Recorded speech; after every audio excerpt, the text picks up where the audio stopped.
নিগদতি ঘোষ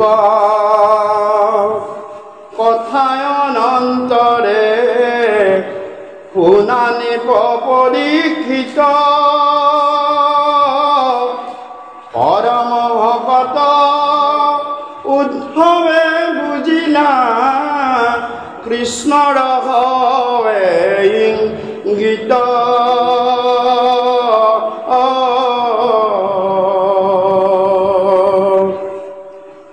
এরাম দেখিবি মঙ্গল আকলিলা মনে মাধবর ভাঞ্জ কাজ কুল সংহারিবা বৈকুণ্ঠে লড়িবা এরিয়া দ্বারকা মাজ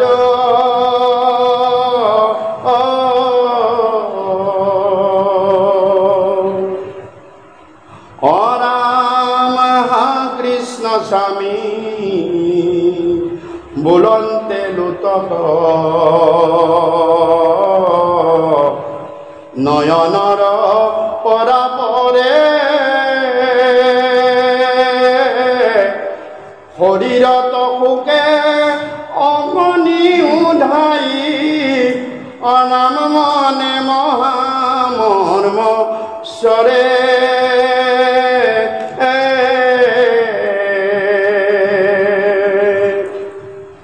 এ হরি রাম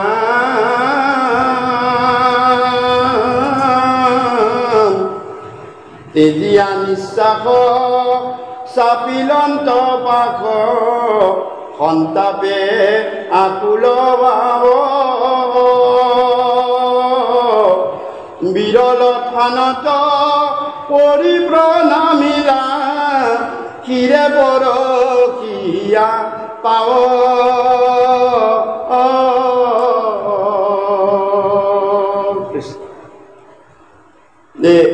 উপ মহামুনিয়ে ৰজা পৰীক্ষিতক ক'বলৈ ধৰিছে, হে পৰীক্ষিত, পৰম ভকত উদ্ধৱে পৰম ঈশ্বৰ পৰম পুৰুষ প্ৰভু ভগৱন্তৰ তেওঁৰ বান্ধৱ কৃষ্ণৰ বৈকুণ্ঠ পায়নৰ ইংগিতটো পাই গ'ল।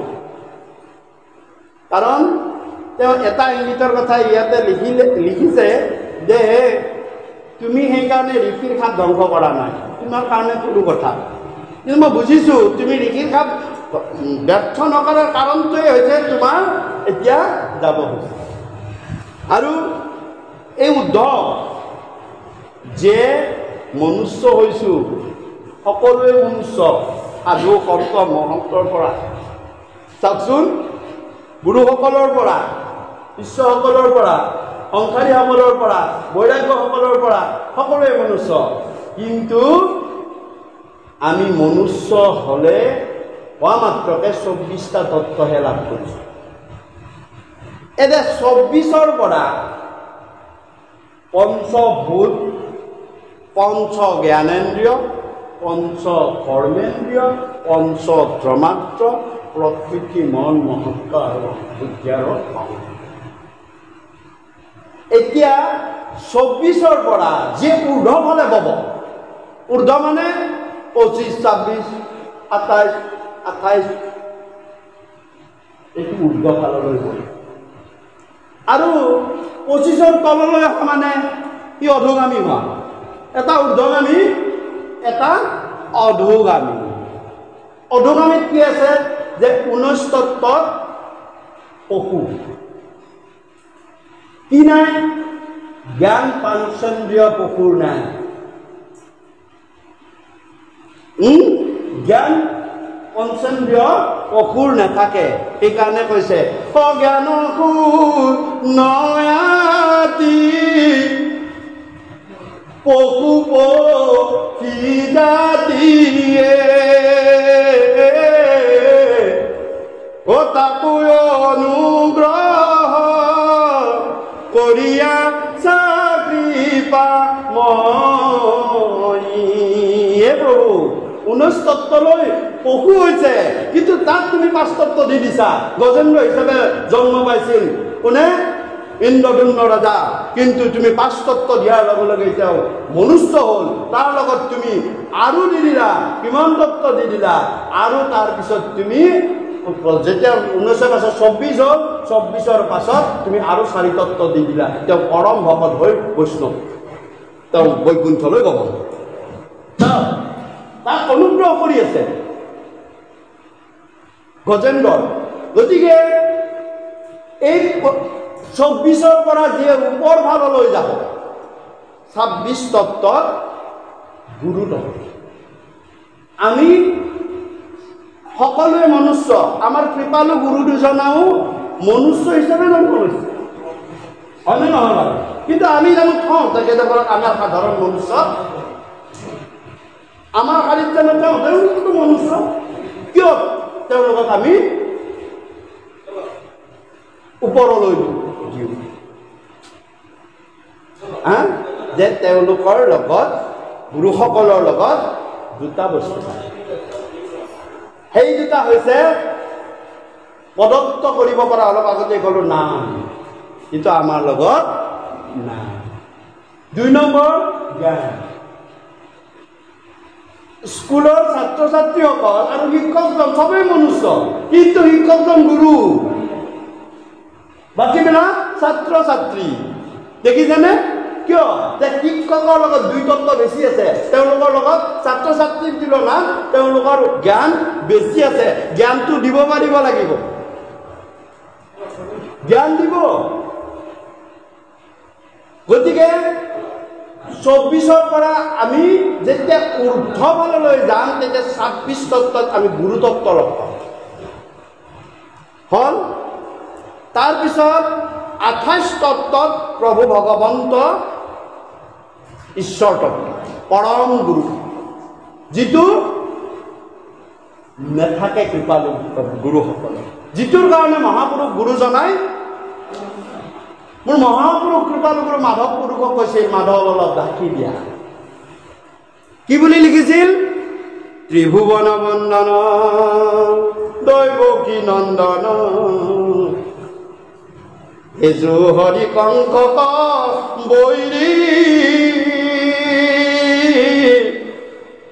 জগজন তাৰণ দেব নাৰায়ণ শংকৰ হৈ হৰি।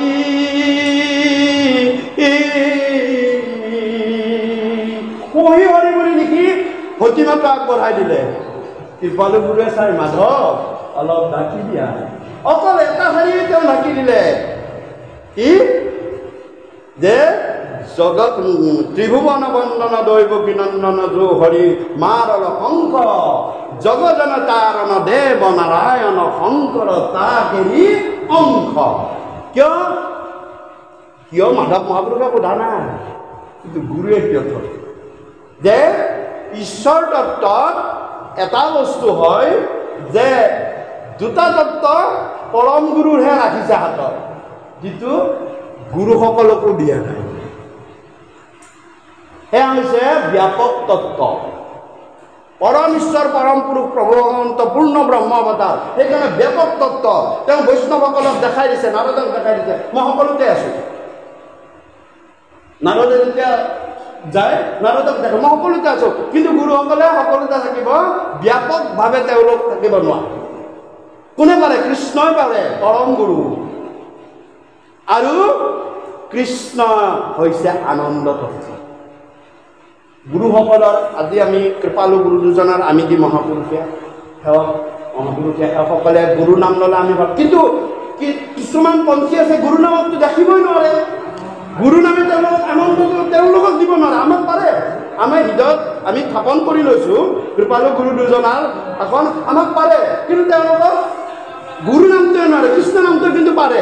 কৃষ্ণ নাম তেওঁলোকে ল'লেও আনন্দ পাবই, আৰু যোনেই নলওক তাক পৰিৱৰ্তন কৰিব কৃষ্ণ নামে। কিন্তু গুৰুৰ ক্ষেত্ৰত গুৰু বিভিন্ন পন্থাৰ বিভিন্ন গুৰু থাকে, গুৰু চব একেই। গতিকে এই 2টা তত্ত্ব নাই। আৰু সেইকাৰণে কৈছে মাধৱ ঢাকি দিয়া, পুহি হৰিৰ বস্তুটো নহ'ব, কাৰণ দুই তত্ত্ব আমি কৰিব নোৱাৰোঁ। মই ইয়াত আছোঁ, ইয়াতেই আছোঁ, কৃষ্ণৰ নিচিনা মই ইয়াতো আছোঁ, মই তাতো আছোঁ, মই সেনেকুৱা কৰিব নোৱাৰি বাপক তত্ত্ব। গতিকে এয়া 28 তত্ত্বৰ কথা। 28 তত্ত্ব ক'ত আছিলে? যে 28 তত্ত্ব কোনে জানে? যে 28 তত্ত্ব দেখায় ভগৱন্ত পুৰুষে ভকতক। কাক দেখাইছে? জাম্বৱন্তক। জাম্বৱন্তৰ কি কি পূৰ্ণ কথা আছিল? যে জাম্বৱন্তৰ ইচ্ছা আছিল ৰাম জন্মত, যুদ্ধ শেষ হ'ল, জাম্বৱন্তৰ মন মাৰি মানে সেই বহি থাকে সাগৰৰ তীৰত। প্ৰভু শ্ৰীৰামচন্দ্ৰ দেখিছে ইছৰাম, জাম্বৱন্তৰ এখন মন মাৰি সাগৰৰ পাৰত বহি আছে, কিয় বা? ওচৰলৈ গৈ সুধিলে, এই জাম্বৱন্তক, তুমি সকলো সেনাই মোৰ ভাল, মোক মানে মোৰ সীতা মাতৃ আহিলে, সীতা আহিলে, জানকী আহিলে, গতিকে ভাল পাইছে, তুমি মনটো মাৰি কিয় আছাহে? কোৱাচোন তোমাৰ মন মানে? এই প্ৰভু আপুনি জানিব নালাগে দিয়ক, এই কোৱাচোন, একো নহয়, এই প্ৰভু নালাগে দিয়ক। নাই, প্ৰভু শ্ৰীৰামচন্দ্ৰৰ কথা পেলাব নোৱাৰি। জাম্বৱন্তই ক'লে, এই প্ৰভু আপুনি বেয়া নাপাব, বোলে কোৱাচোন। বোলে মোক সকলোৱে কয় মই বোলে মহাবলৱান, মই বোলে মহাবলৱান, মোৰ সন্মুখত যিয়ে আহে সকলো শক্তি বোলে মোৰ গাত আহি লগ লাগিব। অৰ্ধ হনুমান, হনুমানৰ আগত যি আহিব আধাটো লৈ আহিব, জাম্বৱন্তৰ আগত যি আহিব তেওঁ সম্পূৰ্ণ লৈ আহিব। কিন্তু প্ৰথমতে ভাবিলোঁ যে বালিৰ লগত বিদ্ৰোহ কৰি চাওঁ, বালি মহাবীৰ, মোৰ লগত যুঁজি চাওঁ। এইবুলি বিদ্ৰোহ কৰিলোঁ বালি। দৈৱক্ৰমে সুগ্ৰীৱৰ লগত আপোনাৰ মিত্ৰতা হ'ল, আৰু সেই বালি যিয়ে সকলোৱে বলি বুলি আমাৰ মাজত মান্যতা কৰে, একপাতে সৰে বালি শংকৰীলে যাব, এক পাত সৰত আপুনি মাৰি থৈ দিব। মোৰ মনৰ আশা পূৰ্ণ নহ'ল, বালিৰ লগত যুদ্ধ কৰা নহ'ল। তাৰপিছত কথা প্ৰসংগত শুনিলোঁ যে ৰাৱণো কমতি বলি নহয়। এই কথাটো মই শুনিলোঁ, আৰু এই কথাটো যেতিয়া শুনিলোঁ, যিয়ে নহওক এদিন হ'লেও মই ৰাৱণৰ লগত যুদ্ধ কৰি চাম। কিন্তু এটা দিনত প্ৰভু মোক আপুনি মন্ত্ৰণা দিবলৈ ওচৰতে ৰাখিলে, যুদ্ধ কৰিবলৈ আপুনি মোক সিমান দায়িত্ব নিদিলে, ৰাৱণ নাহিলে মোৰ লগত যুদ্ধ কৰিবলৈ। গতিকে এটা দিনত আপুনি ৰাৱণকো বধ কৰি পেলালে, তাৰমানে আপুনি ৰাৱণতকৈ বলি। গতিকে তাৰমানে তুমি মোৰ লগত যুদ্ধ কৰি মোৰ বলৰ পৰীক্ষাটো চাব বিচাৰা? হ'ব দিয়া, এতিয়া কৰিবানে? ভুলিহে প্ৰভু কি কৈছে আপুনি? আপোনাৰ তোমাৰ মই ভিতৰো ভিত্ত মই নকৰোঁ। বোলে নকৰা? বোলে নকৰোঁ। তেতিয়াহ'লে অহা জন্মত তুমি এই কৰিলে থাকিবা, মোৰ কিন্তু চেহেৰাটো বদলি হ'ব, আৰু মই তোমাৰ ওচৰলৈ যাম। তুমি মোৰ ওচৰলৈ আহিব নালাগে যুদ্ধৰ কাৰণে, মই তোমাৰ ওচৰলৈ যাম, আৰু মই তোমাৰ লগত মানে যুদ্ধ কৰিম, কৰি মোৰ বলৰ শক্তিৰ পৰীক্ষা তুমি গম পাবা। এই বুলি জাম্বৱন্তক ত্ৰেতা যুগতেই বচন দিছে। আৰু দৈৱক্ৰমে সকলো কাহিনী কৰাই কৰাই আমি এটা দিনত শ্যামন্ত মণিটোৰ কাৰণে জাম্বৱন্তৰ ঘাটত ভগৱন্ত পুৰুষ প্ৰৱেশ কৰিলে। আৰু ভগৱান যেতিয়া ছোৱালীজনী জাম্বৱন্তীয়ে দেখিছে যে শ্যামন্ত মণিটো নিব আহিছে এটা মানুহে, চিঞৰি দিলে মালতী নামৰ ধাইগৰাকীয়ে। আৰু ধাইগৰাকীয়ে যেতিয়া চিঞৰি দিলে, ঋষৰাজ জাম্বৱন্ত ওলাই আহি কি দেখিছে? এজন মানুহ আহিছে, তেওঁ ভকত তত্ত্ব, কিন্তু বলৰ সীমা নাই, যুগ গুচি গৈছে। মানুহ আহিছে সৰু কথা মোৰ কাৰণে, মানুহে মোৰ ওপৰত পাত্তা হ'ব।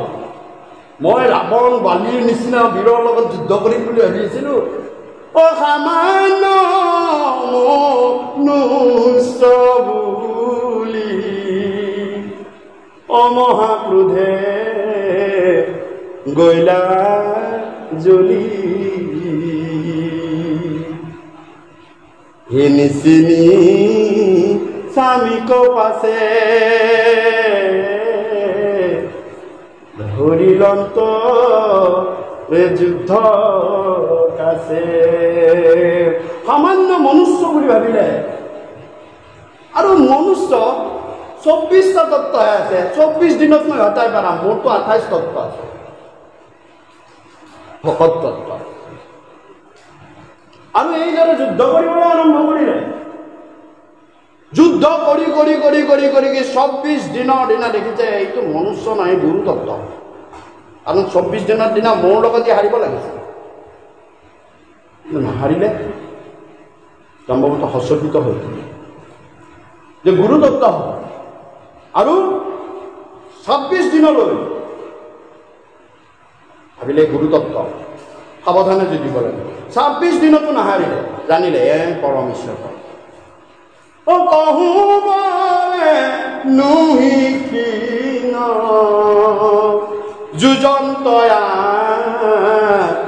28 দিন প্ৰতিদিনত ভগৱন্ত পুৰুষে এক এক তত্ত্ব জাম্বৱন্তক দেখাই গৈছে এক এক তত্ত্ব আৰু 28 দিনত সম্পূৰ্ণ হৈছে তত্ত্ব আৰু 28 দিনত সম্পূৰ্ণ হৈ কি কৰিছে এই ৰাম গোৰে ঘাম যাইবহি খনে কষ্টম ভিলাৰহি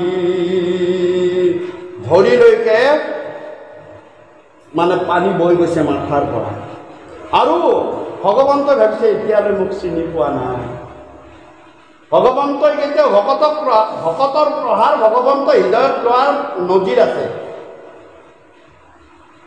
আপোনালোকে পাইছে ভৃগুৰীতিৰ প্ৰহাৰ বুকুত লৈছে জাম্বৱন্তক পেলাই লৈ ভৰি দাঙি দিছে চৰণ দাঙি দিছে শ্ৰীচৰণ দাঙি দিছে জাম্বৱন্তক মাৰিবৰ কাৰণে নহয় গৰু মাৰিবৰ কাৰণে নহয় জাম্বৱন্তই তলত পৰি এই ৰাম ভগৱন্ত ৰামৰ শ্ৰীচৰণত তলত থকা চিনবিলাক দেখা পাইছে দেখা পাই লগে লগেই গম পাইছে ঐ আগে নিচিনিলো এবেখে জানিলো তেন্তে তুমি শ্ৰী ৰাম অজ্ঞানী কংক প্ৰভু খেমিউক চৰণে কৰো প্ৰণাম অৰ্থাৎ কৃষ্ণৰ পৰা ৰাম প্ৰাৰ্থনালৈ গুৰুৱে প্ৰৱেশ কৰিব তাৰ পৰা কি হ'ল যে জানিলো তোমাক জগতৰ ঈশ্বৰ তুমি সনাতন হৰি সমস্ত ভূতৰ তুমি প্ৰাণবল জগতকে আছা তুমি স্ৰষ্টাৰো সদস্তা তুমি সৰ্বদস্তা উদ্ধাৰি ধৰিলা ভূমি জীৱৰ নিয়ন্ত পৰমাত্মা মৃত্যুৰ অন্ত জানিলো তোমাক সেই ৰঘুনাথ যিটো ইষ্টদেৱ মোৰ গীতাৰ সন্তাপে জগতৰ বাবে কৰিলা তেতিয়া চিনি পায় চাওক আৰু এই 28 দিনৰ 28টা তত্ত্ব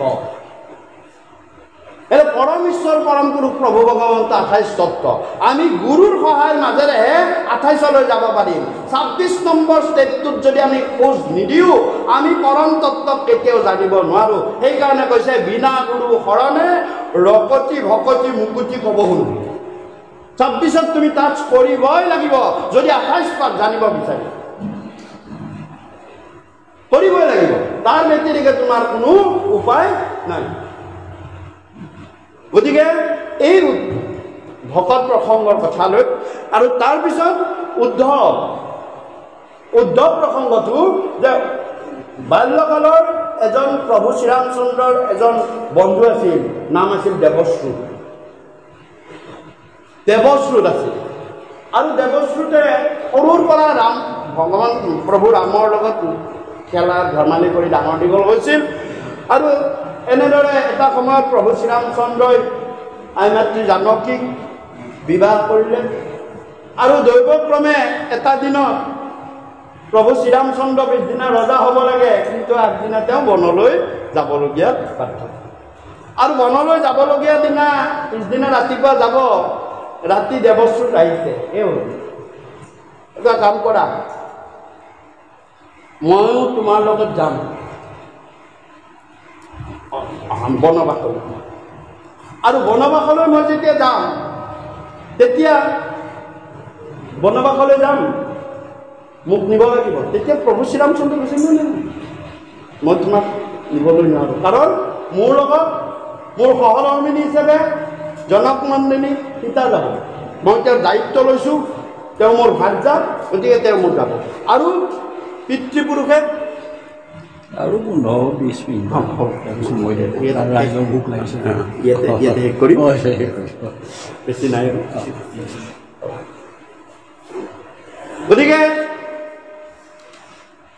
গতিকে যে তোমাক মই নিব নোৱাৰিম। আৰু লক্ষ্মণ যাব যে আমাক পিতৃয়ে দুটা ভাগত দায়িত্ব দিছে, ভৰতক দিছে শত্ৰুঘ্নৰ দায়িত্বটো, আৰু মোক লক্ষ্মণৰ দায়িত্ব দিছে। গতিকে এই দায়িত্ব মই পালন কৰিব লাগিব। কিন্তু তুমি মোৰ লগত যাব নোৱাৰিবা, তোমাক মই যাব নিনিওঁ। মোৰ যদি বনবাসত পত্নী থাকিল, ভাতৃ থাকিল, সখী থাকিল, বাকী আৰু কি কি লাগিছে আৰু গোটেইখিনি থাকিলে, তেতিয়া দেৱশ্ৰুতে এটা কথা কয় যে হে সখী, তুমি নিনিয়া নাই, মই তোমাৰ লগত জোৰবস্তি যাব নোৱাৰিম। কিন্তু হে সখী, মই তোমাক এটা কথা ক'লো, তুমি যিদিনাই তুমি যদি পূব দিশে যোৱা, মই পশ্চিম দিশে ওলালো, তুমি যদি উত্তৰে যোৱা, মই দক্ষিণে ওলালো। তুমি 14 বছৰ পিছত ঘূৰি আহা নাহা মই নাজানো, কিন্তু মই আৰু এই অযোধ্যাত মই নাহিম, এয়া মই তোমাক কথা দিম।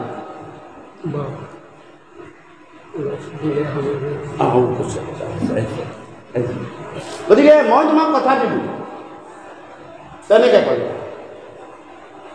এইবুলি যেতিয়া ক'লে, তেতিয়া প্ৰভু শ্ৰীৰামচন্দ্ৰ ক'লে, এই দেৱশ্ৰী শুনা, আজি এই যিটো দিনৰ পৰা মই তোমাৰ লগত এৰা এৰি হ'লো, সৰুৰ পৰা থাকিলোঁ, এতিয়া মোৰ ডেকা বয়স, এই দিনটো মনত ৰাখিবা, ইমান বছৰৰ ইমান দিনটো মনত ৰাখিবা। অহা জন্ম তুমি সত্যক নন্দন উদ্ধৱ হ'বা, আৰু সেই দিনটোৰ পৰা তুমিতো এইবাৰ মোৰ শেষটো দেখা নাপাবা, তুমি যেতিয়া ঘূৰি নাহিবা, তুমি তোমাৰ নাম হ'ব উদ্ধৱ, আৰু মই সেই জন্মত শ্ৰীকৃষ্ণ হ'ম। সেই দিনটোৰ পৰা মই তোমাক একেবাৰে শেষৰ দিনলৈকে মই তোমাক সংগ দিম। সেই দেৱশ্ৰুত, ৰাম জন্মত যি দেৱশ্ৰুত আছিল, পিছৰ জন্মত আহি সত্যক নন্দন উদ্ধৱ হ'ল। আৰু ভগৱন্ত পুৰুষে যেতিয়া মানে ব্ৰজৰ পৰা তেওঁ মথুৰালৈ গ'ল, মথুৰাৰ যেতিয়া ৰাজসভাত তেওঁ কংসক বধ কৰাৰ পিছত ককাকক বহাই তেওঁ মানে লগত বয়সটো ঠিক সেই বয়সতেই উদ্ধৱৰ জীৱনত সংযোগ হ'ল। আৰু এনেকুৱাকৈ থাকিলে এই শেষলৈকে উদ্ধৱ প্ৰভু শ্ৰীৰামচন্দ্ৰৰ লগত, ভগৱন্ত কৃষ্ণৰ লগত সেই উদ্ধৱ সংযোজিত হ'ল একদম শেষ মুহূৰ্তলৈ। এইটো ৰাম জন্মতেই দিয়া হয়। সেই উদ্ধৱে ভগৱন্ত পুৰুষৰ ইংগিতটো বুজিছে, বুজি ভগৱন্ত পুৰুষৰ ইংগিতটো বুজিছে যে ভগৱন্ত পুৰুষে তেওঁৰ বংশ বিনাশ কৰিছে। এ হৰিনাম কৃষ্ণৰ বিয়োগে আগি অন্তৰ্গতে হৃদয় দগধ কৰে, শোকে মকমকি কৰন্ত ক্ৰন্দন নয়নৰ নীৰ জৰে।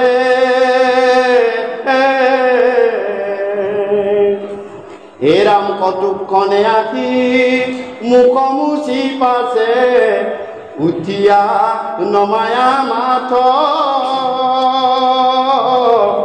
কৰি গীতাঞ্জলি বুলিবে লাগিলা, শোকে গদ গদ মাত।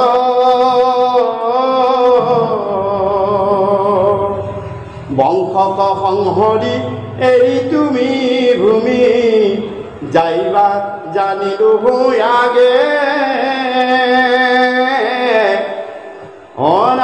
অনাময় ঋষি খাপ পাপ ব্যৰ্থ নকৰিলা, কিহেতু জগত স্বামী। তোমাৰ চৰণ নেদেখি খনেকো থাকিবে নপাৰো হৰি, তুমি এৰিলা তো চাৰি প্ৰাণ বন্ধু অৱশ্যকে যাইবা মৰি যাইব মৰি তুমি তপ পুণ্য তুমি বিনে শূন্য দেখো ইটো ত্ৰিজগত আৰু পুণ্য কৰো চৰণত ধৰো নিউ কমু কলগত এই জন্মটো তাকে ক'লে যে এইবাৰ মোকতো কমচে কম লগত লোৱা তেতিয়া ক'লে এই উদ্ধৱ তুমি আৰু মই যদি দুয়োটাই এৰি গুচি যাওঁ তেতিয়া কলিয়ে কিন্তু বিষম চান্স পাব আৰু মই পুনৰ জন্ম ল'ব লাগিব ইমান অধৰ্মৰ দৌৰাত্ম হ'ব কলি গ্ৰাস কৰি দিব গতিকে তুমিও এইবাৰ তুমিও মোৰ লগত যাব নালাগে মই তোমাৰ নিচিনা ভকত সকলো ধৰ্ম সকলো তত্ত্ব সকলো পন্থ সকলো উপদেশ সকলো কথা মই তোমাক দি থৈ যাব পাৰিম আৰু এই উদ্ধৱ তুমি কিন্তু এঠাইতে বহি নাথাকিবা বদৰিকাশ্ৰমত বহি নাথাকে ভকত ভ্ৰমৰৰ লেখীয়া হ'ব লাগে অৰ্থাৎ কৃষ্ণ নাম গুণ ভ্ৰমৰৰ চৰিত্ৰটো আহি ভকতৰ গাত লগ লগাই হ'ব পাৰে বাকীবিলাক নিমিত্ত মাত্ৰ এইবিলাক উপসৰ্গ কৃপালু গুৰুই যদি সেইখিনি উপসৰ্গ লগাত নেপায় বৰপেটা বৰদোৱালৈ আহেনে বৰপেটা মধুপুৰৰ পায়নে আৰু বৰপেটা মধুপুৰ নাপালে নামনি অঞ্চলত গুৰু ধৰ্মটো থাকে অৰ্থাৎ কৃষ্ণ নামে যদি আপোনাক ক্ৰিয়া কৰে এইটো আপোনাৰ চাইন এটা মনত ৰাখিব আপোনাক বমাই পৰিব কিন্তু এঠাইতে নৰখায় হে ভগৱন্তৰ কৃপা আৰু ভগৱন্তই নজৰ দি থাকে ইয়াৰ একো হ'ব নোৱাৰে কিন্তু ভ্ৰমাই পৰিব কিন্তু ৰাজসিক গুণ এটা চিন্তা কৰি যদি আপুনি ভ্ৰমণ কৰি ফুৰে তেতিয়া আপোনাৰ গোটেই বেমাৰে আহি লগ দিব তাৰ পৰা তাতেও দিব ঘৰত আহি পোৱাৰ পাছতো লগ দিব কিন্তু কৃষ্ণ নাম প্ৰচাৰ প্ৰসাৰৰ কাৰণে আপুনি ঘূৰি ফুৰক ভগৱন্ত পুৰুষে তোমাক ভালে কৰিব আৰু ইয়াতো কৈছে হে ৰাম তোমাৰ চৰণ পংকজ পুজিবে এই কত পুণ্যে পাইবু লাগ বাপ জগন্নাথ নকৰায় নাথ তুমি ভকত তুমি লাগ ত্যাগ হে ৰাম সমক্ষয় অমৃত তোমাৰ চৰিত্ৰ কোনে মাত্ৰ যিটো নৰে পায়া প্ৰেম ভাৱ নেৰত জোপাৱ বিষয় পৰি হৰে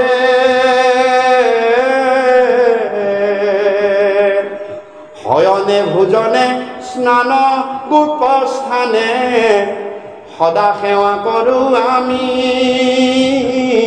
তোমাক নেদেখি ৰাখি প্ৰাণ বন্ধু একিমতে বৰ্তিব স্বামী এ মই পিন্ধু চাৰ বস্ত্ৰয় অলংকাৰ তোমাৰ উচিষ্ট উচিষ্ট খায়া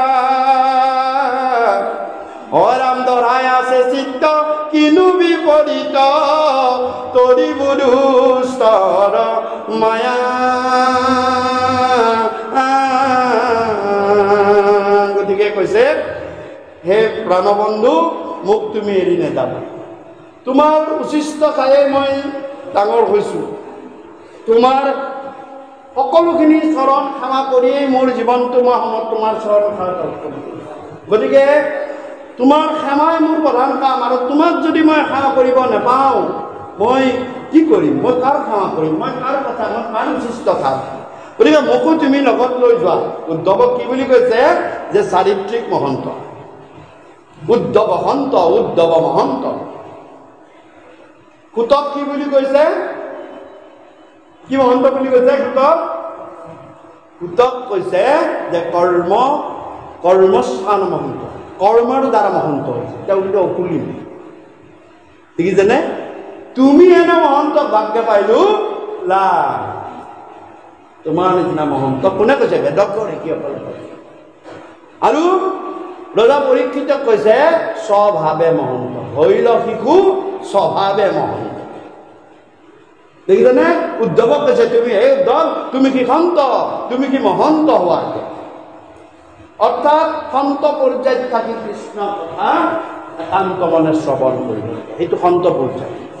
হৃদয়ত যদি সন্ত পৰ্যায় নাই কৃষ্ণ কথা আপুনি শ্ৰৱণ কৰিব নোৱাৰে।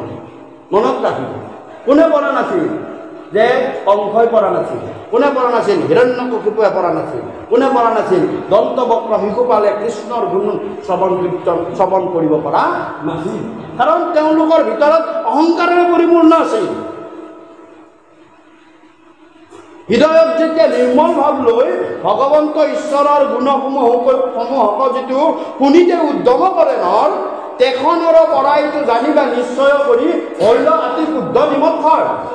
অৰ্থাৎ ভগৱন্ত পুৰুষৰ নাম গুণানুকীৰ্তনখিনি শ্ৰৱণ কৰিবলৈ তোমাৰ হেঁপাহ হোৱাৰ লগে লগে ভগৱন্ত পুৰুষৰ নামে দুটা কাম কৰি দিয়ে, তোমাৰ হৃদয়খন শুদ্ধ কৰি পেলাব। তুমি য'তেই আছা তাৰ পৰা তোমাৰ হৃদয়খন শুদ্ধ হৈ পৰিব। আৰু শুদ্ধ হৃদয়খন নিমখৰ শব্দটোৰ অৰ্থ হৈছে নিৰ্মল যুগ অহংকাৰহীন, নিৰ্মল কৰি পেলাব আৰু লগতে অহংকাৰহীন কৰি পেলাব। আৰু অহংকাৰহীন কৰি পেলাই তোমাক কি কৰিব যে ভয় লয় তেওঁ ওচৰলৈ নামৰ ওচৰলৈ চলা। গতিকে এই মানে মহা অহংকাৰ আছিল কাৰণে মানে কংস শুনিব পৰা নাছিল। গতিকে উদ্ধৱ হৈছে চাৰিত্ৰিক মহন্ত, সন্ত অন্তৰেৰে কৃষ্ণ কথা শুনক। আৰু অমৃত পাইছো অকলে নেখাওঁ, ইয়াক যদি বিলাই দিয়াৰ প্ৰচেষ্টাটো কৰিব। উদ্ধৱক কৈছে তুমি মোৰ পৰা কৃষ্ণ তত্ত্ব লোৱা, ৰহস্য তত্ত্ব লোৱা, কিন্তু তুমি এঠাইতে বহি নাথাকিবা, তুমি মহন্ত হোৱা, তোমাৰ অন্তৰখন মহান হ'ব লাগিব। আমি সামান্য ৰসগোল্লা এটা পালে অকলে খোৱাৰ চেষ্টা কৰোঁ, মোলৈ হ'লে হ'ল। কিন্তু অমৃত পাইছে মহন্তসকলে, অমৃত পাইছে সন্ত পৰ্যায়ত থাকি, অমৃত তত্ত্ব পাইছে, ভাগৱত অমৃত তত্ত্ব। তাক কিন্তু অকলে খোৱা নাই, ঘৰত গৈ বোৱাৰী ল'ৰা ছোৱালীৰ মাজতো ইয়াৰ মাজে কথোপকথনৰ মাজেৰে ইয়াক বিলাই দিছে যে কি শুনিলো, কি জানিলো। তাৰপিছত তাকে কৈছে মহন্ত, মহান যুগন্তৰ, মহান যুগন্তৰ, তাৰ হে মহন্ত বুলি কৈছে, যে বিলাই দিয়ে কৃষ্ণ। হে হৰি নাম হে ৰাম নয়নৰ নিৰধাৰায়ে বহৱে শুকত আকুল ভাৱে কতহু কাকুতি কৰিয়া কান্দন্ত ধৰিয়া কৃষ্ণৰ পাৱে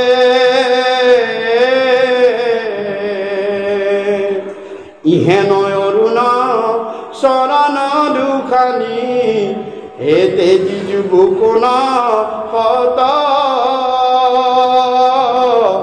মাধৱ বান্ধৱ নৱদাস মূলি নিউ কমুকল গত এহি বুলি পাৱে কাপৰীয়া কান্দন্ত অনেক কাৰুণ্য ভাৱে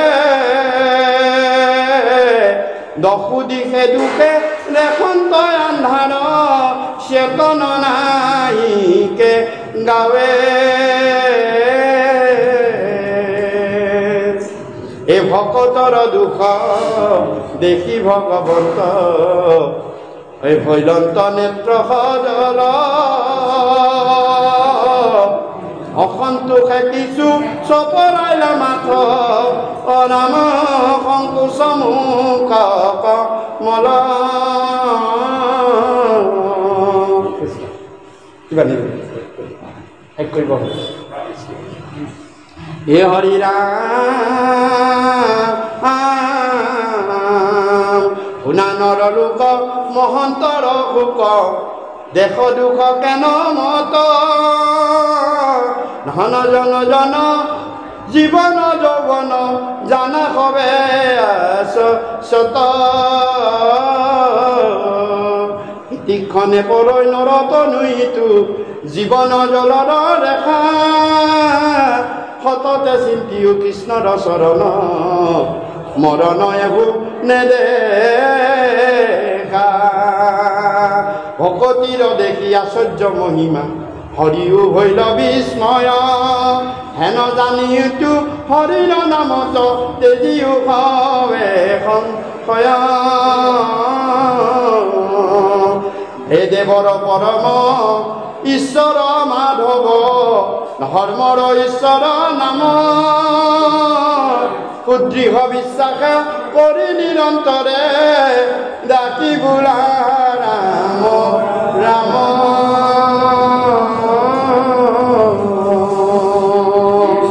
সুদৃঢ় বিশ্বাস কৰি নিৰন্তৰে ডাকি বোলা ৰাম নাম কৃষ্ণৰ চৰিত পৰম অমৃত ইয়াত পৰে নাহিয়ান কোটি কোটি যজ্ঞ জপ তীৰ্থ দান ৰেণু কোনো হে সমান কৃষ্ণ গুণ নাম ধৰ্ম অনুপম আকসাৰ কৰি ধৰা আন দেৱ ধৰ্ম দূৰতে তেতিয়া কৃষ্ণত ভকতি কৰা পঢ়ি তত্ত্ব জানি চিন্তা চক্ৰ পানী অনাদৰিয়া ন কাম কৃষ্ণৰ কিংকৰে কুশীলা শংকৰে ডাকি বোলা ৰাম ৰাম কৃষ্ণৰ কিংকৰে ৰচিলা শংকৰে ডাকি বোলা ৰাম ৰাম শ্ৰীমন্ত শংকৰ হৰি ভকত